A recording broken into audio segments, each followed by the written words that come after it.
Özbekistan 30 milyar dolarlık yeni bir başkent inşa ediyor. Türkmenistan çölün ortasında akıllı şehir kurdu. Kırgızistan göl kenarında sıfırdan bir şehir yükseltiyor. Kazakistan ise geleceğin metropolünü planlıyor. Peki Türk devletleri neden aynı anda bu kadar büyük projelere başladı? Üstelik bu şehirler yalnızca yeni konutlar inşa etmek için de tasarlanmıyor. Her biri bulunduğu ülkenin gelecekte nasıl bir ekonomiye, nasıl bir nüfus yapısına ve nasıl bir uluslararası konuma sahip olmak istediğini gösteriyor. Ve bu dönüşümün en dikkat çekici örneklerinden birisi Kırgızistan'da yükseliyor. Kırgızistan'ın doğusunda dünyanın en büyük dağ göllerinden birisi olan Issık Gölü bulunuyor. Tanrı Dağları'nın arasında yer alan bu göl, Kırgızistan'ın en önemli doğal ve turistik bölgelerinden birisi.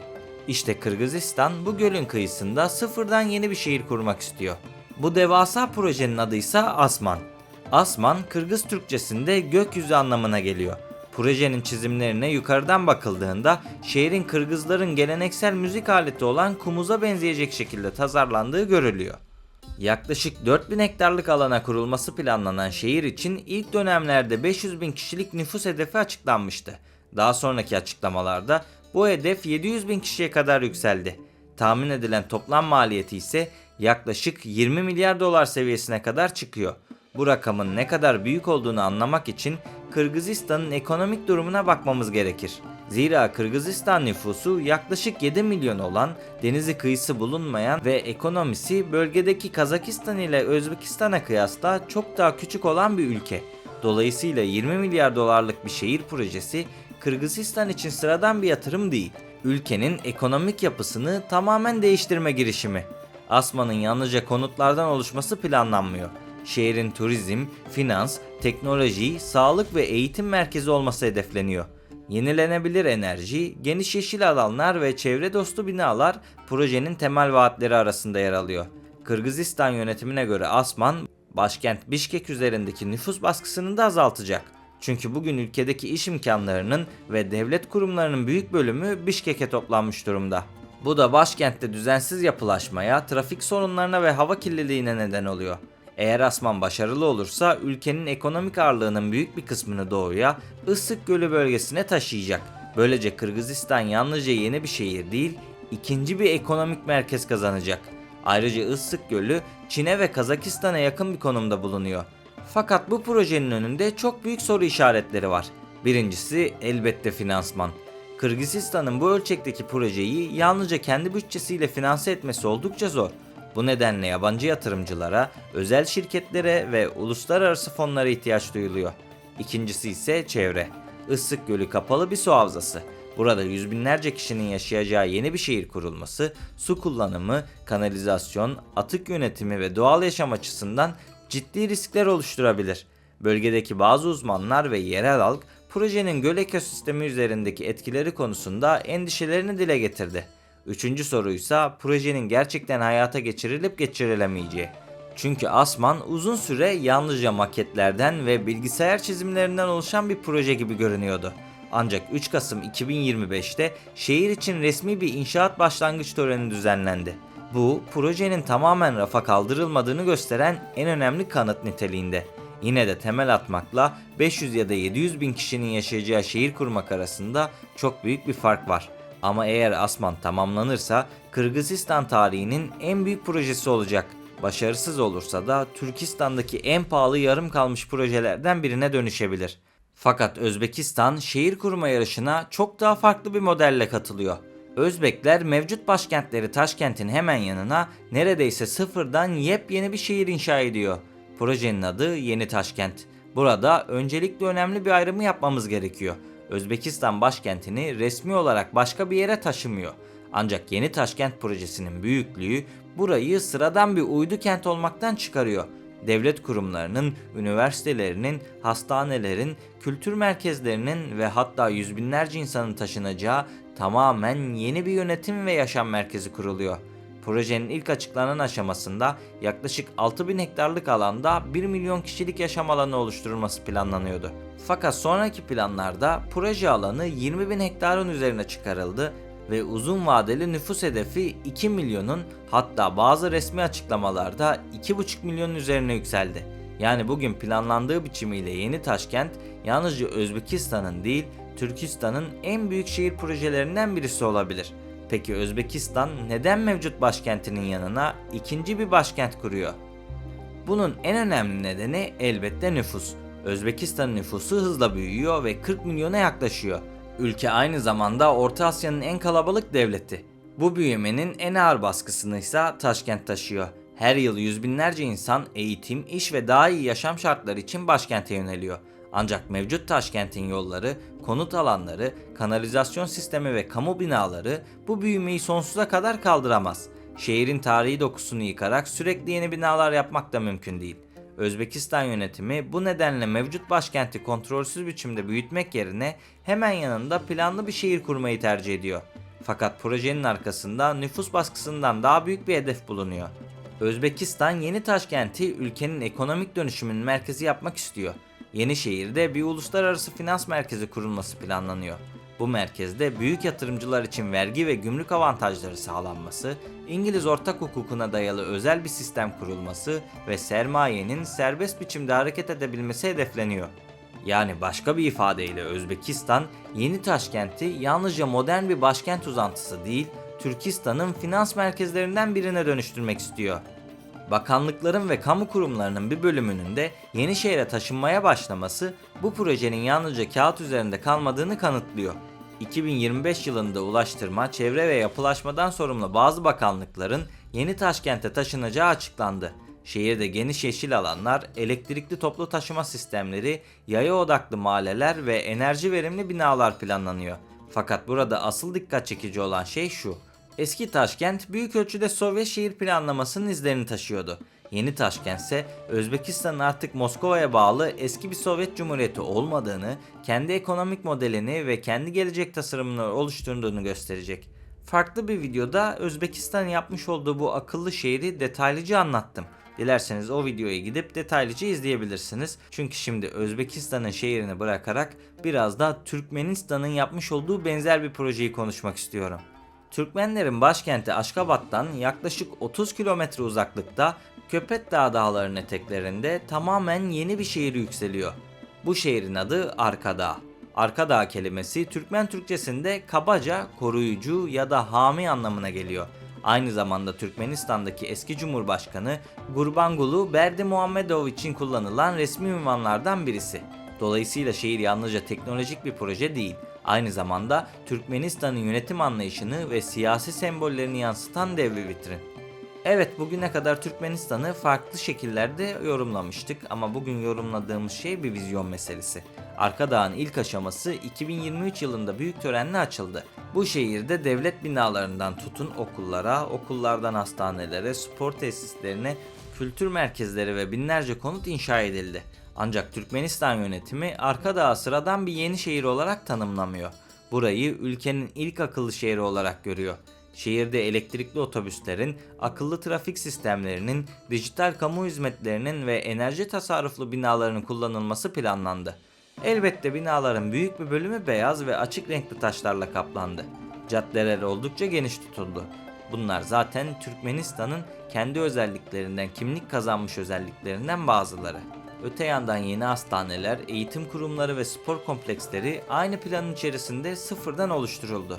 Hatta belki biraz abartıyor olabilirim ama bu şehir için özel bir futbol kulübü bile kuruldu. Fakat Arkadağ projesi henüz tamamlanmış değil. Türkmenistan şehrin ikinci aşamasında yeni sanayi tesisleri, sosyal alanlar ve konutlar inşa edecek. Ayrıca Arkadağ'ın 2052 yılına kadar nasıl gelişeceğini belirleyen uzun vadeli bir plan hazırlanmış durumda. Bu da bizim ülkemizde pek olan bir şey değil ve mutlu edici bir durum aslında. Peki Türkmenistan'ın böyle bir şehire neden ihtiyacı vardı diye soranlar için onları da kısaca açıklamak istiyorum. Ülkenin zaten beyaz mermer binalarıyla tanınan Aşgabat gibi gösterişli bir başkenti bulunuyor. Üstelik Türkmenistan'ın nüfusu Özbekistan kadar hızlı da büyümüyor. Bu nedenle Arkadağ'ı yalnızca nüfus ihtiyaçlarıyla açıklamak mümkün değil. Bu şehir aynı zamanda Türkmenistan'ın sahip olduğu doğalgaz gelirini modernleşme görüntüsüne dönüştürme çabası. Türkmenistan dünyanın en büyük doğalgaz rezervlerinden bazılarına sahip. Fakat ülke ekonomisi büyük ölçüde enerji ihracatına bağımlı. Arkadağ gibi şehirler Türkmenistan dünyaya yalnızca doğalgaz satan kapalı bir ülke olmadığını, teknoloji kullanan planlı ve modern şehirler kurabildiğini göstermeyi amaçlayan bir proje. Ancak elbette bu projenin tartışmalı yönleri de var. Bir şehrin gerçekten akıllı olması yalnızca yeni binalar, kameralar ve elektrikli araçlarla ölçülemez. Orada kaç insanın yaşayacağı, ekonominin nasıl işleyeceği, özel sektörün gelişip gelişemeyeceği ve şehrin kendi gelirini üretip üretemeyeceği de önemli. Çünkü sıfırdan şehir kurmak nispeten kolay olsa da asıl zor olan o şehri yaşayan ve kendi kendine gelişen bir ekonomik merkezine dönüştürmektir. Yani Arkadağ'ın gelecekte gerçek bir üretim ve yaşam merkezi mi olacağı, yoksa büyük ölçüde devlet tarafından ayakta tutulan gösterişli bir şehir olarak mı kalacağı henüz belli değil. Çünkü Aşgabat'ta da benzer bir sorun zaten yaşanıyor.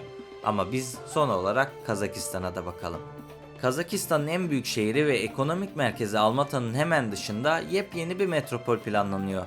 Bu şehrin adı da Alatau. Fakat Alatau diğer projelerden biraz farklı. Çünkü tamamen boş bir araziye kurulacak tek parça bir şehirden söz etmiyoruz.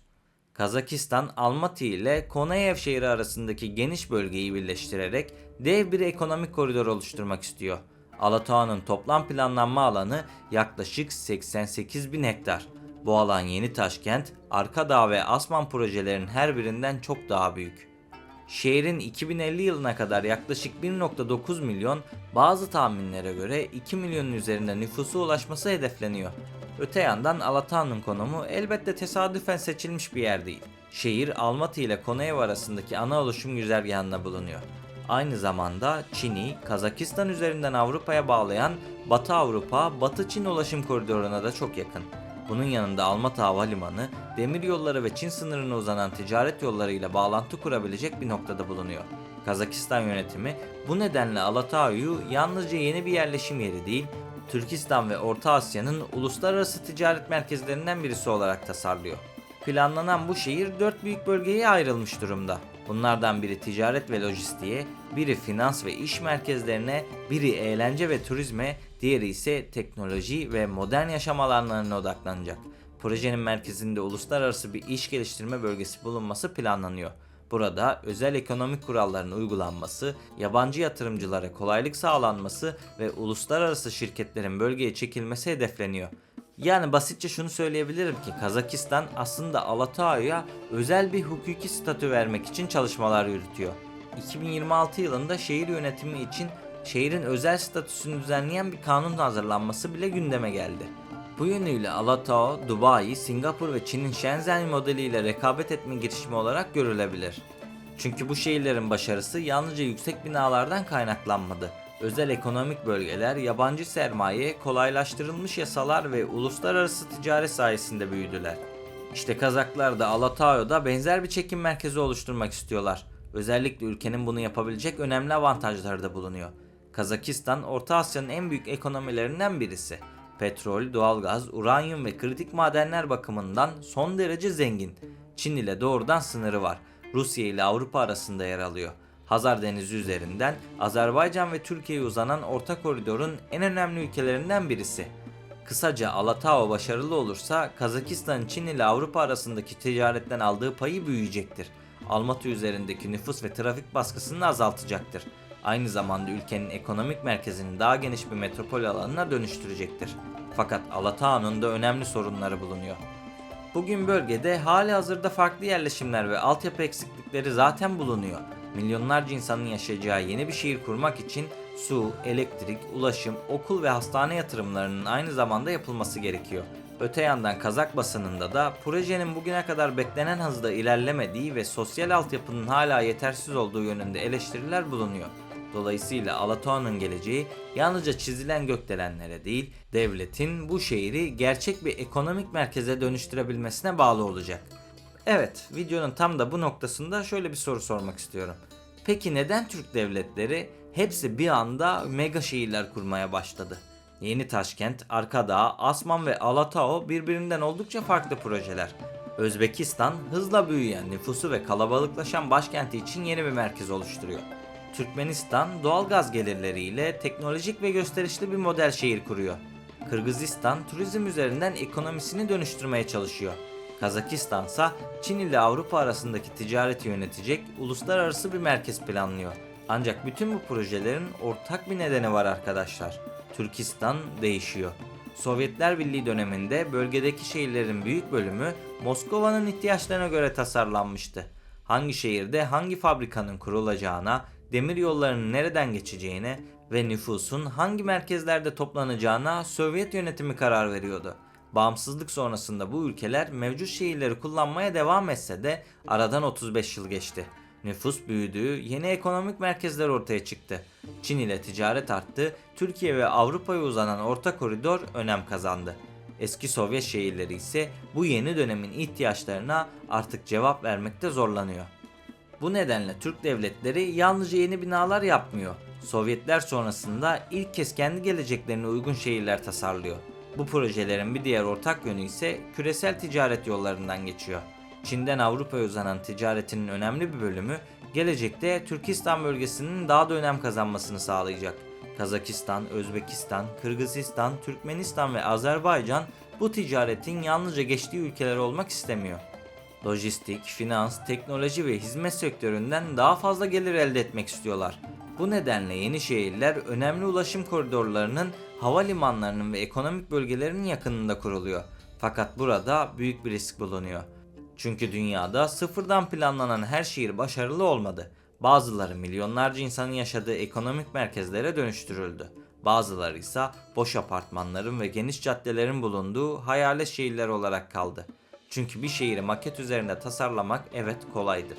Ancak insanları oraya taşımak, şirketleri yatırım yapmaya ikna etmek ve sürdürülebilir bir ekonomi oluşturmak çok daha zordur. Hele de Türkistan şartlarında.